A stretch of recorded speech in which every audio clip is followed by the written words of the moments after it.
위암 수술을 받으셨습니다. 위암 세포가 우리 몸에 존재하지 않을까요? 사실 우리 몸의 암 덩어리가 수술적 치료를 통해서 제거된 것은 사실입니다만은 이런 분자세포학 단위에서의 암세포가 있는지 없는지는 아직 100% 장담하기는 어렵습니다. 따라서 우리는 수술 후 항암요법이라는 것을 필요로 하는데요.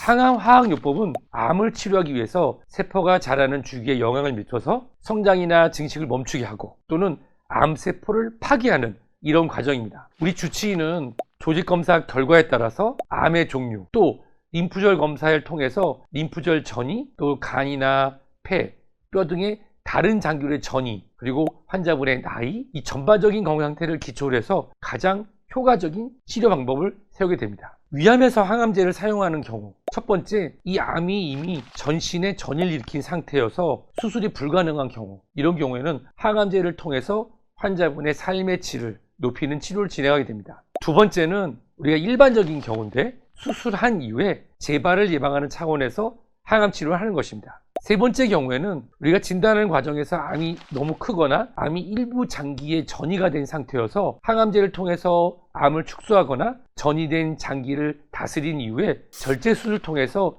치료의 상작을 향상시키는 것입니다. 대부분의 항암제는 주사제로 투여되나 일부 약제는 먹는 약으로 투여되는데요. 일반적으로는 2개 이상이 복합적으로 사용됩니다. 투여 방법은 주기라고 하는 사이클에 따라서 달라지는데요. 항암제는 매일 투여받는 것이 아니라 일정 기간을 투여를 받고 또 휴식하고 다시 두 번째 주기를 투여받는 식으로 진행됩니다. 근데 이러한 항암요법은 환자의 전신 상태 또 병의 진행 상태 치료에 따른 반응 등에 따라서 지속적으로 관찰하여 진행이 되기 때문에 환자분들이 이렇게 많이 물어보세요. 저는 항암 치료를 몇 번 받게 되나요? 항암 치료를 몇 년 받게 되나요? 라고 말씀을 해주시는데 이런 부분들은 초기의 계획대로 진행하는 경우도 있으나 환자 개개인의 치료 반응에 따라서 중간에 조절되거나 변경되기도 합니다. 이 항암요법은 기존에 입원해서 치료받기도 했는데요. 최근에는 외래 진료 후 주사실에서 몇 시간 주사를 맞고 귀가하는 경우도 많이 있습니다. 또 먹는 항암제인 경우에는 가정에서 일정 기간 동안 약물을 복용하고 주기적으로 외래에서 경과를 관찰하게 됩니다. 항암제는 철저하게 검증을 통해서 그리고 약효와 안정성이 인정된 약물들입니다. 암세포뿐만 아니라 일반 세포에도 작용하기 때문에 독성이 매우 강해서 꼭 주치의 감독하에서 정기적인 검사를 통해서 우리가 복용 또는 주사를 맞으셔야 됩니다. 항암제 선택은 암의 종류, 발병한 위치, 또 이 암의 진행 정도, 환자의 전반적인 상태에 따라 결정되는데요. 위암의 기존에는 5FO, 시스플라틴, 독슬루비신, 마이토마이신 등이 많이 사용되었고 최근에는 임상 등을 마치고 실제 환자 치료에 많이 사용되고 있는 파크리탁셀, 도시탁셀 그리고 옥살레플라틴이 위암에 효과적인 것으로 보고되고 있습니다. 예전에는 한 가지 약물에 의존했다고 하면은 최근에는 상호 보완적으로 작용하는 여러 가지 약물을 적용해서 치료를 하게 됩니다.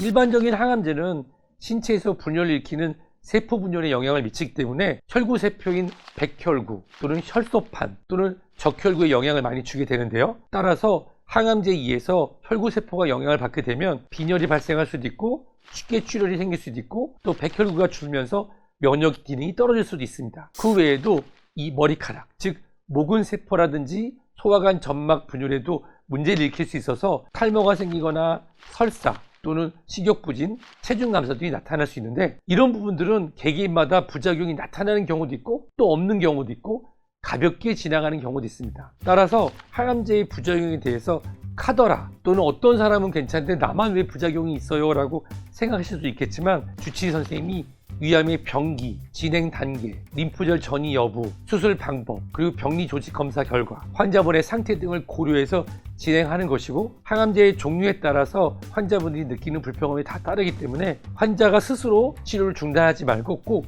의료진과 상의하셔서 이러한 항암 치료를 지속적으로 받으시는 게 중요합니다.